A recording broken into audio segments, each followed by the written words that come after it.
আমি একবার দাউদকান্দি এক মাহফিলে গেছিলাম। এক ইমাম সাহেব মসজিদের বয়স্ক মানুষ, উনি আমার এই জড়ায় জড়ায় কাঁদছিল, আমার মনে আছে। উনি বলছিল, হুজুর, কাঁদতে কাঁদতে বলছিল, হুজুর, আমি 28 বছরের জীবনে ইমামতির, আজ 28 বছর এই মসজিদে ইমামতি করি। আমার জীবনের কত স্বপ্ন, কত আশা, বাচ্চাদের কত আবদার, বউ বাচ্চার কত চাওয়া পাওয়া, কিছুই পূরণ করতে পারি নাই। অল্প কয়টা টাকা বেতন পাই, টানা হেসরা করে জিন্দিগিটা কাটাইছি হুজুর। বাকি হুজুর, আপনারে মহব্বত করি, আপনার কাছে আমি জানতে চাই আমার এই কষ্টের বিনিময়ে আমি আখিরাতে পাবো কিনা। আমি কি বলবো, আমিও কাঁদছি তখন। হায় হুজুর, কি বলবেন? চোখটা বন্ধ হলে দেখবেন আপনি আখিরাতে বাদশাহ। ইনশাআল্লাহ আমি বললাম, আপনি দেখবেন আপনি বাদশাহ, আপনি বাদশাহ। যারা আপনার এই দুনিয়াতে মূল্যায়ন করে নাই, সেদিন তারা আফসোস করে, আফসোস করে। তো এই জন্য বললাম, আল্লাহ তাআলা ওই ইমানদার বান্দাকে বলবে, আমার বান্দা, দুঃখে ভরা জীবনটা কাটাই আসছো, ঠিক না? খুব কষ্ট পাইছো আমার বান্দা দুনিয়াটা, কিন্তু আল্লাহর কসম শুনে নবীজি বলছে, ওই ইমানদার বান্দা সে তখন আল্লাহ পাককে বলবে, আয় মাওলা, আল্লাহর কসম মাওলা, জীবনে হায়াতে, দুনিয়ার জীবনে দুঃখ কি জিনিস আমি কোনোদিন দেখি নাই।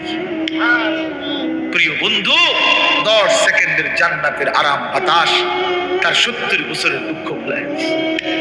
ছেলেরা, বন্ধু, তোমরাও মনে রাখো, বাপ, আমরা 200 কোটি মুসলমানও যদি খোদার কসম রাত দিন যদি আমরা মেহনত করি, দুনিয়া অর্জনের জন্য পরিশ্রম করি, মাথার ঘাম পায়ে ফেলে যদি আমরা দুনিয়ার কর্ম সবাই মিলে করি, দিবানিশি 200 কোটি মুসলমানে মিলে কেউ অলসতা না করে, তারপরেও আল্লাহর কসম, রব্বে কাবার কসম, কাফের বেঈমানদের সমান সমপরিমাণ দুনিয়া আমাদের মিলবে না। এটা দিত না মালিকের, যিনি দেওই না, উনি কইতে আছে আমি দিতাম, তো জোরা দিলাম, আমি পারতেন না। আল্লাহ বলছে, আমি বান্দা, আমি দেব না, আমি মুমিনকে দুনিয়া দেব না পুরা। ওয়াদারনি ওয়াল মুকাদ্দিবিনা উলিল নি'মাতি ওয়া মাহহিলহুম কালিলা। আল্লাহ বলছে, শোনো বান্দা, ইমানদার, এই আমার ইমানদার বান্দা, মিথ্যাবাদী নাফরমানদের জন্য অল্প কিছু সময়ের জন্য দুনিয়াটা ছেড়ে দাও। ওয়াদারনি, আমার ছেড়ে দাও বান্দা, আমি তা করে একটু দুনিয়াটা দেই। কটা ভাত খাওয়াইতে লইছি, দুটো ভাত খাওয়াইতে দাও। কতদূর ভাতগ্রস্ত, একটা বিল্ডিং, একটা মোটরসাইকেল, একটা প্রাইভেট কার, কতক্ষণ এই বেড়া বেড়ি দফাদফি ফালাফালি করতে দাও বান্দা। কত 60 বছর, 70 বছর, 70 বছর বান্দা, এরকম করো, 60-70 বছরের লেগা দুনিয়া ছেড়ে দাও, অনন্তকালীন জান্নাত আমি তোমাদেরকে দিয়ে দেবো। আখিরাতে গেলে দেখবা, কোরআন শরীফে আছে, খোদার কসম বাপ, নাফরমানকে জিজ্ঞেস করা হবে, হে বেঈমান, দুনিয়ায় কতক্ষণ ছিলা? ছিল তো 60 বছর, 70 বছর, কিন্তু আখিরাতের দৃশ্য দেখে সে বলবে, লাবিসনা ইয়াওমান আও বা'দা ইয়াওমিন, হায় মাওলা, হয়তো একদিন ছিলাম, অথবা একদিনের অর্ধেক বা কিছু অংশ ছিল। 60 বছরের দুনিয়া তার কাছে একদিনও মনে হবে।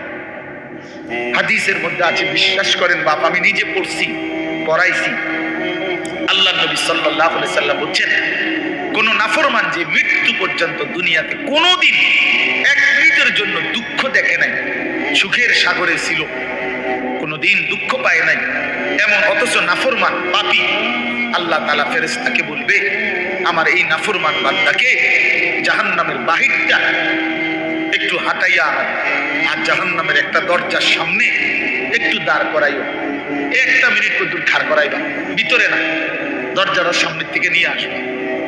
ওই ফেরেশতা তাকে জাহান্নামের বাহিরটা ঘুরাইয়া জাহান্নামের দরজার কাছে যখন এনে দাঁড় করাবে, জাহান্নামের একটা গরম বাতাস 1 মিনিটের জন্য, 10টা সেকেন্ডের জন্য জাহান্নামের একটা গরম বাতাস ছাপ করে তার বুকটার মধ্যে লাগবে। এরপরে ফেরেশতা তারে নিয়ে আসবে, আনার পরে হাসরের মাঠে, প্রিয় বাপ, প্রিয় সন্তান, আমার ছেলেরা আমার, আল্লাহর কসম নবীজি বলছে, আল্লাহ পাক তখন ওই সুখে ভরা নাফরমান ব্যক্তিটাকে জিজ্ঞেস করবে, আমার বান্দা, দুনিয়াটা তো বড় সুখে আরামে নিশ্চিন্তে কাটাই আসছো, ঠিক না? আল্লাহর কসম ওই বান্দা তখন বলবে, আয় মাওলা, আপনার জাতের কসম মাওলা, জীবনে দুনিয়ার হায়াতে সুখ কি জিনিস আমি জীবনে কোনোদিন দেখি। বিশ্বাস করি, এটা হাদিসের আবার।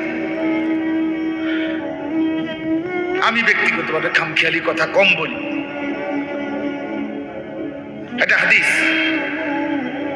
অর্থাৎ জাহান্নামের 10 সেকেন্ডের ওই দরজার মুখের একটু গরম বাতাস তার 60 বছরের 70 বছরের সুখ 1 মিনিটে 1 সেকেন্ডে 10 সেকেন্ডে ভুলে গেছে, সব ভুলে গেছে।